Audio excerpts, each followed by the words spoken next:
Dadah merupakan bahan yang boleh mengubah fungsi tubuh badan manusia. Sesetengah dadah psikoaktif boleh mengubah emosi dan status minda penggunanya. Penyalahgunaan dadah pula merupakan suatu perlakuan di mana seseorang individu tersebut menggunakan dadah bukan atas tujuan perubatan. Ianya selalunya digunakan secara berulang-ulang maupun dos yang lebih tinggi tetapi bukan bertujuan untuk mengubati. Ketagihan dadah ini berlaku apabila seseorang itu bergantung kepada dadah bagi membolehkannya untuk melakukan aktiviti harian secara normal. Antara contoh-contoh dadah yang sering digunakan oleh penagih dadah dan juga sering didengari dilaporkan hampir setiap hari di kaca televisyen adalah seperti candu, morfin, heroin, ganja, gam, kokain, amfetamin, dan ekstasi.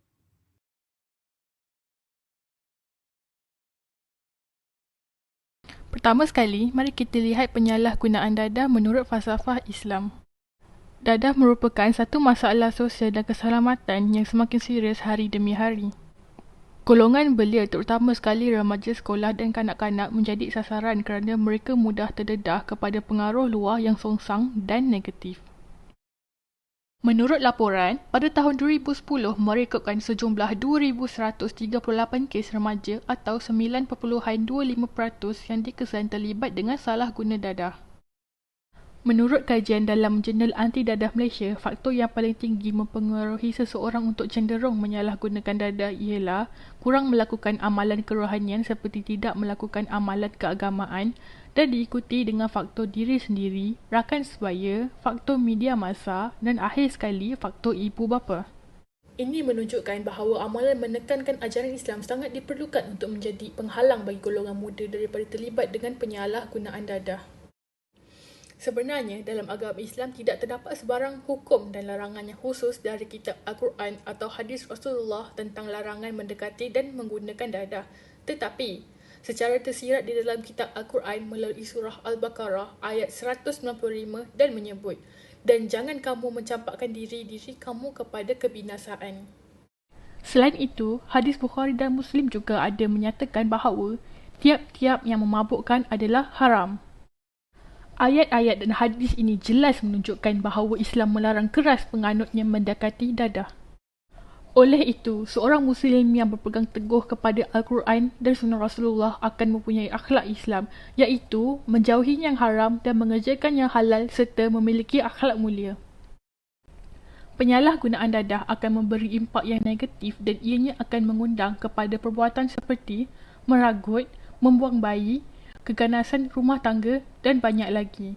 Sekiranya seseorang itu melakukan apa yang disuruh oleh agama, semestinya ia tidak akan mendekati dadah kerana seorang yang berakhlak mulia akan menjauhi perbuatan keji dan maksiat. Menurut Yusri Ahmad, gejala sosial yang kian meruncing ini membuktikan bahawa lemahnya iman pemuda-pemudi kita akhir-akhir ini serta kurangnya penghayatan kerohanian terhadap ajaran agama Islam itu sendiri. Daripada hadis Nabi Muhammad SAW ada menyebutkan bahawa seseorang tidak akan mencuri ketika dalam keadaan beriman dan seseorang tidak akan berzina selagi mana dia beriman. Riwayat Muslim. Jika kita amati hadis ini sedalam-dalamnya, boleh disimpulkan bahawa seorang yang mempunyai penghayatan agama yang tinggi mampu menjadi benteng yang boleh menghalang seseorang itu daripada terjerumus dengan masalah keruntuhan akhlak. Sudah terang lagi bersuluh bahawa pengambilan benda-benda haram seperti dadah dilarang oleh agama Islam dan bertentangan dengan ajaran Islam kerana dadah mampu merosakkan fungsi badan serta ianya akan memberi impak yang negatif ke atas sistem saraf dan menyebabkan gangguan akal pemikiran seperti khayal dan mabuk serta gangguan emosi sehingga menjadi lebih agresif. Oleh yang demikian, isu penyalahgunaan dadah ini amatlah sesuai jika kita kaitkan dengan falsafah Islam kerana peranan agama adalah amat penting untuk membuktikan bahawa Islam mampu menyelesaikan masalah penagihan dadah.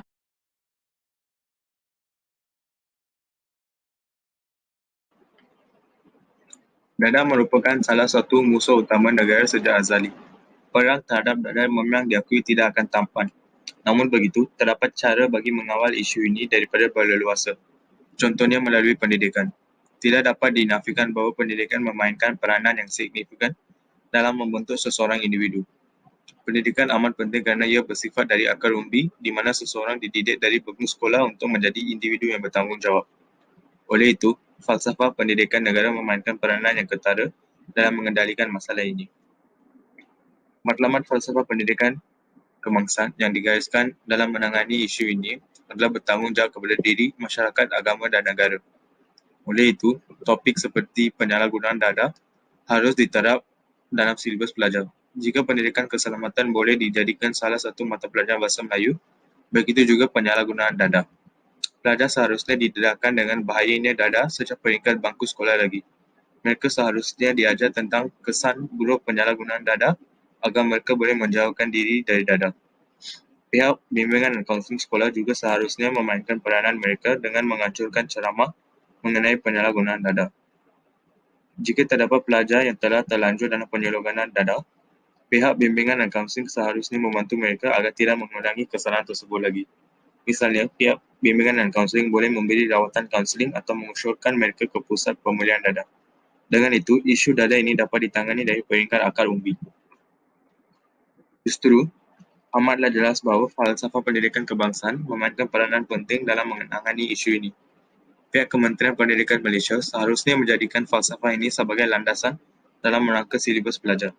Bukan sahaja masalah dadah yang dapat diperangi, namun banyak masalah lain seperti isu buli dapat ditangani. Dengan itu, matlamat falsafah pendidikan negara dapat tercapai.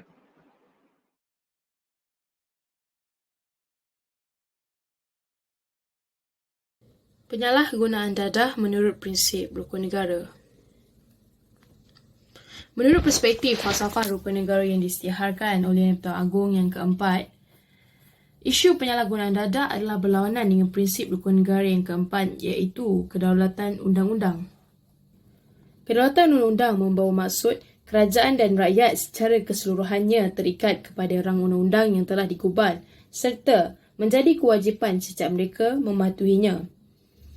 A.V. Dicey, seorang ahli falsafah perlembagaan British, memperkenalkan kedaulatan undang-undang dalam 3 elemen asas, iaitu ketiadaan kuasa yang dilaksanakan secara sewenang-wenangnya, keluhuran undang-undang dan kuasa budi bicara yang terhad. Oleh itu, undang-undang yang digubal oleh kerajaan mestilah dipatuhi oleh rakyat dan pemimpin tanpa diskriminasi kaum, agama dan jawatan. Di Malaysia, terdapat 3 jenis kesalahan di bawah Undang-Undang Jenayah Dadah.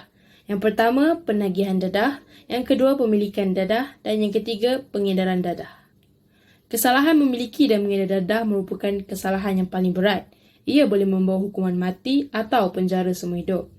Sebagai contoh, di bawah Seksyen 37 Akta Dadah Berbahaya, sekiranya orang kena tuduh OKT memiliki ganja melebihi 200 gram, OKT akan dianggap oleh polis dan pendakwa berniat untuk mengedar ganja.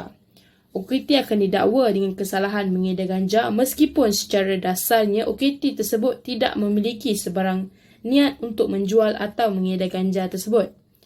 Oleh itu, di bawah Akta 39B ADB, jika sabit kesalahan, mengedar dadah boleh membawa hukuman mati mandatory.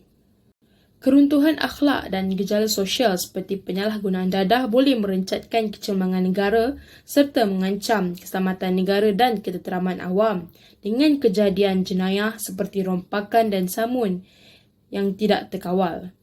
Ini membuktikan bahawa penyalahgunaan dadah bukan sahaja menyalahi undang-undang negara, namun ia memberi impak negatif kepada penagih itu sendiri, keluarga, masyarakat dan negara. Akibatnya, negara terpaksa menanggung kos yang tinggi akibat daripada permasalahan penyalahgunaan dadah yang semakin membarah dan tiada berpenghujung. Belia dan remaja yang sepatutnya menjadi harapan negara rosak kerana terjebak dengan najis dadah. Ini tidak dapat disangkal lagi bahawa undang-undang sangat penting dalam sebuah masyarakat dan negara untuk mencapai keamanan kerana secara tidak langsung undang-undang mendidik masyarakat dan mengawal tindak tanduk setiap lapisan masyarakat. Oleh itu, setiap warga negara sepatutnya memahami dan menghayati rukun negara dalam menyedari keadaan semasa dan sejarah pembentukan negara. Ini untuk mengurangkan kegiatan salah guna dadah di mana memberi banyak impak negatif dan boleh menggugat keharmonian negara.